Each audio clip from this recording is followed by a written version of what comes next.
Like any business, every gaming exec's top priority is to make money, and generally, gamers don't mind emptying their wallet if they're getting bang for their buck. If an open world title keeps you enthralled for over 100 hours, you're probably fine with paying full price. And when a DLC gives you as much content as the main campaign, you'll have no qualms about splashing out more cash. However, certain games aren't coy with their intent to rob you blind. Sometimes they don't just hide the best goodies behind a paywall, they hide half the content. We understand developers and publishers need to keep the lights on, but when you bear witness to the tactics they use to sell some of these products, it just screams cash grab. I'm Jess from WhatCulture, and here are 10 video game cash grabs we can't believe they tried. Number 10. Prince of Persia Epilogue. To the disappointment of many, 2008's Prince of Persia wasn't as awe-inspiring as we'd hoped. But this reboot did get a lot of people talking, since it ended with a massive cliffhanger. As the unnamed prince does battle with Ahriman, Elika gives up her life to seal away the devilish deity. Ever the hero, the prince uses the Tree of Life's power to resurrect her. But by undoing Elika's sacrifice, Ahriman returns, blanketing the area in darkness, including our heroic duo. Because of this abrupt ending, gamers weren't sure what to make of it. Was Elika's sacrifice in vain? Did Ahriman take over the world? Are our heroes even alive? Well, the good news is all these questions were answered, kind of, in the expansion pack Epilogue. The bad news is Ubisoft expected gamers to pay for it. Just to reiterate, gamers who'd already bought Prince of Persia had to pay more to see the ending. Although the DLC came equipped with new areas, combat maneuvers, and enemies, it wasn't worth it since it's done and dusted after just a measly 90 minutes. At least you get that ending, right? Well, not really. When the credits roll, Ahriman is still alive and preparing to exact his revenge on the prince. So if you purchased Epilogue, you paid extra money to see pretty much the same non-ending. Number 9. Super Mario Run. After maintaining an iron grip on the handheld market for decades, Nintendo seemed to be the last company to release products on mobile devices, which is their central competitor. To the surprise of everyone, Ninty joined forces with Apple in 2016 to create their first mobile title, Super Mario Run. Thanks to the addictive gameplay, variety of challenges, and Nintendo's charm, Run stood out compared to the deluge of auto-runners littering the App Store. More importantly, Super Mario Run was completely free for the first 3 levels. If you want to play the side-scroller fully, you'll need to get your credit card details ready. If you're not willing to pay, you'll have to settle with the demo. But it gets worse. Rather than spending 99p, you're expected to pay £10. But why? Nintendo is worth nearly $100 billion. They're not strapped for cash. Also, you'd assume the gaming giant would lower the price after all these years, especially after seeing the success of their follow-up, Mario Kart Tour, which is actually free. But no, after 6 years, Run's retail price still stands. Although the game has been successful, it feels like Nintendo shot themselves in the foot. Considering how many casual gamers dismissed Super Mario Run the instant they saw how much it cost, the company would have made far more purchases if it cost far less. Number 8. Sonic Origins. It's no secret the Sonic the Hedgehog franchise has been widely inconsistent recently. But after 2017's Sonic Mania put the blue furball back on the map, gamers were hoping Sega would release a new Sonic collection, which contained the original anthology. Because of copyright issues, this took much longer than expected, but after 5 long years, we got Sonic Origins, a compilation composed of the 4 main Sonic the Hedgehog installments on the Genesis, as well as Sonic CD. It also featured a boss rush mode, challenges, new animated cutscenes, and a museum. Upon reviewing Origins content, all anyone could think of is that it? There hasn't been a Sonic collection in 12 years, and this is the best Sega could do? Sonic Mega Collection, which released 20 years ago, contained twice as much material. Where's Sonic Drift, Sonic Chaos, Sonic Labyrinth, Knuckles Chaotix, or the Sonic Advance trilogy? Sonic 3D Blast, Dr. Robotnik's Mean Collection, and Sonic Spinball came with Sega Genesis Classics, which is available on the same platforms as Origins, so why weren't they added? Although fans were hoping more Sonic entries would be incorporated at a later date, nothing suggests that becoming a reality. There's an expansion pack, but all it includes is bonus music. Yay! Even though it's great to revisit the classics, we shouldn't be paying £30 for 5 decades-old games. Number 7. Fitness Boxing, Fist of the North Star. As successful as the Switch has been, its exercise repertoire has failed to match the Wii selection, most notably Wii Sports. In 2019, Imagineer hoped to turn things around with the punch to the rhythm title, Fitness Boxing. Unfortunately, Fitness Boxing wasn't intense enough, impairing players' ability to work up a sweat. Worse still, it was branded as uncreative and tedious.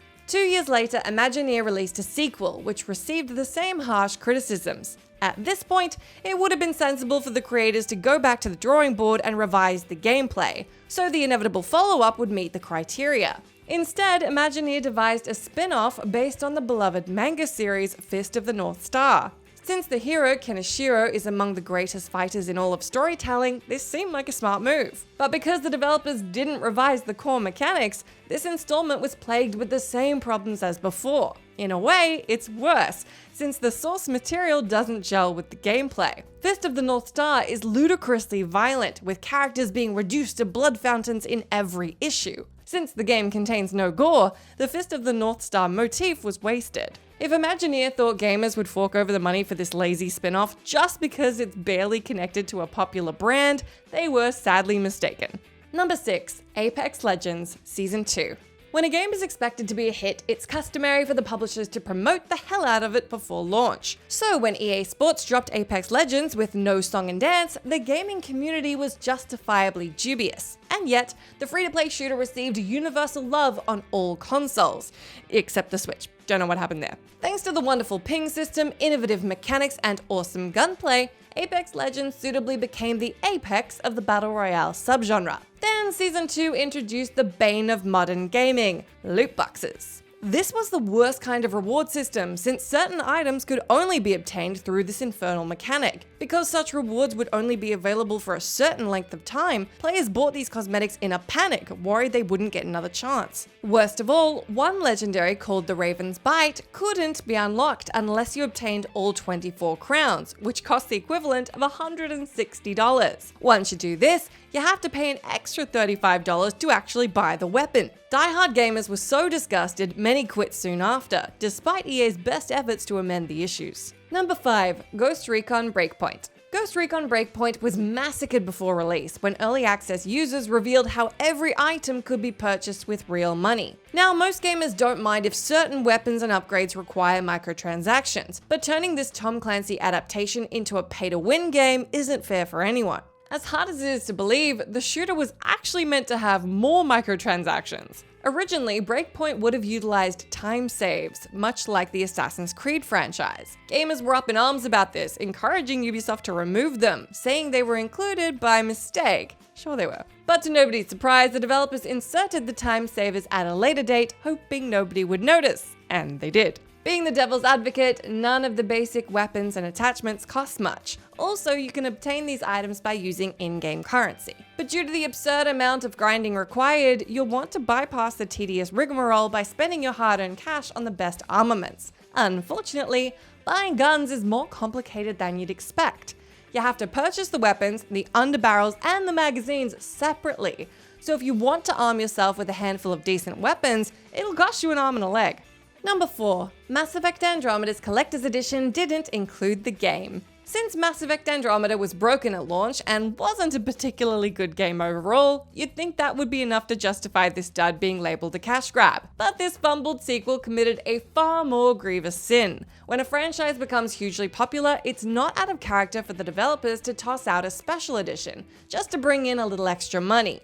And since Andromeda is a follow-up to BioWare's biggest IP, it wasn't shocking when it received a collector's edition, packaged with a steelbook and a die-cast model of the Nomad vehicle. And by paying a bit more, you could purchase a remote control Nomad. But not only did the collector's edition contain no in-game bonuses, it didn't include the game. Look, I know we shouldn't make assumptions, but if I purchased the Mass Effect Andromeda's Collector's Edition, I would presume a copy of Mass Effect Andromeda would be in tow. As such, many gamers spent £200 on the bundle, oblivious that they had to hand over an additional £50 for the flipping game. But it wasn't all bad. In EA's defense, the remote control Nomad worked a lot more than Andromeda did. Number 3. Pepsi Man. When product placement is utilized in video games, the developers usually try to be a bit coy about it. Even when the product in question is directly referenced, it might only be mentioned briefly. I mean, Darkened Sky was created purely to sell Skittles, but at least the creators had the decency to keep the branding out of the title. Then there's Pepsi, who didn't try to be subtle with their PlayStation platformer, shamelessly called Pepsi Man. Taking control of the ridiculously named mascot, you must run through the streets and houses to collect Pepsi cans, while dodging construction workers, billboards, and Pepsi trucks. Even the obstacles are self-promotions. There's also one section where our colorful hero is chased by a Coca-Cola truck. The company obviously haven't forgiven their competitor for making Pepsi invaders. As blatant as the product placement is, Pepsi Man could get away with it if it was at least decent. Although the gameplay is surprisingly fun, there are only 4 levels, meaning you can complete the whole shebang in half an hour. Unsurprisingly, the PlayStation exclusive didn't sell well, since gamers saw Pepsi Man was nothing more than a cash grab. Honestly, it would have been weird if they didn't. Number 2, Street Fighter Duel. At a glance, Crunchyroll Games' Street Fighter Duel looks like the full package. This mobile title's got beautiful art, a terrific soundtrack, daily and weekly missions, challenges, events, puzzles, perks, a campaign, a versus arena, a training center, and a colossal roster filled with dozens of new and familiar faces. But that's not all. There are gems, cash, crystals, fragments, fighter XP, arcade coins, and breakstones to win, which can be used to unlock equipment, upgrades, and characters. Because of this onslaught of content, you'd think that any Street Fighter fan would be playing Duel relentlessly, hurling Hadoukens and Sonic Booms 24/7. That's why it's disappointing and deeply ironic how Street Fighter Duel falls apart when it comes to the street fighting. You don't have to worry about parries, blocks, counters, combos, and special moves since the brawls involve no real strategy. Since your team fight automatically, you can win without pressing a button. Because each fight is only a few seconds long, you spend more time on the menu screen collecting gems and coins than fighting. Worse still, the game eventually gets so hard you need to grind or rely on microtransactions to get the best upgrades. Not only are these methods frustrating, they're pointless. After all, why would anyone spend money on a game that plays itself? Number 1, Diablo Immortal. Do you guys not have phones? When Blizzard designer Wyatt Cheng uttered those infamous words at BlizzCon 2018 while promoting Diablo Immortal, you could feel all interest for the mobile spin-off shrivel away in an instant. Now let's try really hard to break the situation down fairly. The BlizzCon crowd were understandably disappointed, since they assumed the announcement was for a Diablo sequel on the PC. But does that mean Diablo Immortal was going to suck purely because it was a mobile title? Of course not. So was it good? Oh, hell no.